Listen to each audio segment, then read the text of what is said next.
When you were a young girl in high school, what did the girls talk about then when they were together? Boys. And what did the boys talk about? Girls. Let's talk about the Vietnam era just a little bit, because my brother Jim was in Yes. Vietnam, and having a child, because he was only 17 or 18 at the time, in a war zone had to be difficult. How did either of you get through that terrible year or so that he was there? Dad got through it fine because he was in the Army, but I have to say, I tear up when I think of it though, that I never got to bed early those nights. I was up praying and all that, but after a year he came back and everything was fine. When he was there, did you hear from him very often? Oh yeah, in fact I have a letter here somewhere that I framed. Well, Dad, how did you feel while Mom's looking there? How did you feel about Jim being in Vietnam? Was it a worry to you at all? Not too much, actually. When he was going to be drafted one way or the other, at that time they drafted people, and I encouraged him to go into the Navy because I felt the Navy life would be a whole lot better than what the Army life is, and he did. He went into the Navy, and I think there was a better life for him.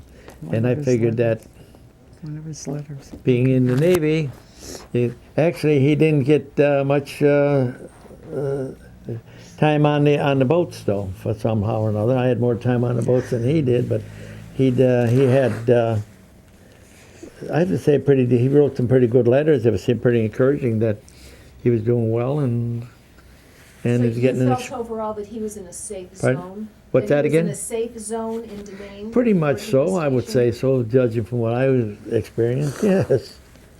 How would you compare your wartime experiences in World War II with what was going on in Vietnam? Is there a comparison? Boy Scouts. I'll tell you who the Boy Scouts were. Mm-hmm. But then there was a lot of, in that time, if you're so far away from home, you're on the other side of the world. The Middle East is way out there, and there's really no end to their problems out there. Whereas in my era, it did end just like that. But there's never ends to this day. Is there anything you want to talk about or willing to talk about with your own World War II experiences that stand out? It did me. I got a lot of experience that I wouldn't care to have, but on the other hand, I've had that same thing in civilian life too. Some experiences I wouldn't like. So you can't go crying about it. At least I don't, or I would be crying forever, and I wouldn't be here today for all the crybaby stuff. I don't believe in that, and that's why I support McCain. There you are. I had to bring that in, although some of my family doesn't think the same way. I think you'll find most of your World War II men think exactly the same way. Because I talked to the other wives and their husbands were all pretty much the same. They run a tight ship in their home. I'd rather, just on one small item on it, I'd just rather forget mine and figure that's the way it's like childbirth, it's over, you know. And what happened in 1944 or what happened in 1864 when the Civil War was going on, it's over now. You can't cry about it or brag about it. It's a fact of history. It's done. Do you think it's important to remember history and learn from it? I don't think that that particular part of history you're going to learn a whole lot, because if you want to talk about history, you start, well, where do we start? And if you go back to Adam and Eve, you know, and whatever, Abe killing Abel, you know, Cain and Abel story. And if you read, I won't even read the Old Testament anymore for that reason, because it is the Philistines were fighting the Agvestines, and as long as the head man was holding up his hand, they were killing enough of those people. It's all a case of killing. So it's still the case of killing today, right now. Okay. Mom, before we move on into the part where you and Dad marry and have kids, is there anything else that you can think of from growing up as a kid, or any interesting things that happened, or maybe they are mundane things that to us would be interesting, that you want to mention? Well, see, in our neighborhood, all our relatives were right around us. There was about 7 or 8 streets. All our aunts and uncles and cousins were there. And I kind of feel bad for people raising a family today that they don't have that closeness, like, because times are different. There was no way we could travel in those days or get the education. Actually, you exchange one thing for something else.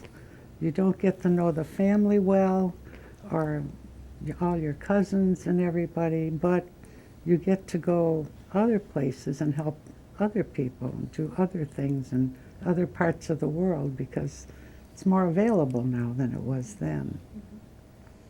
But other than that, I have to say, other than my parents being too strict, which was one of my problems with Dad, I always thought he was too strict because I didn't like being strapped. I didn't like being yelled at, or I knew once if I deserved it, then I didn't care. But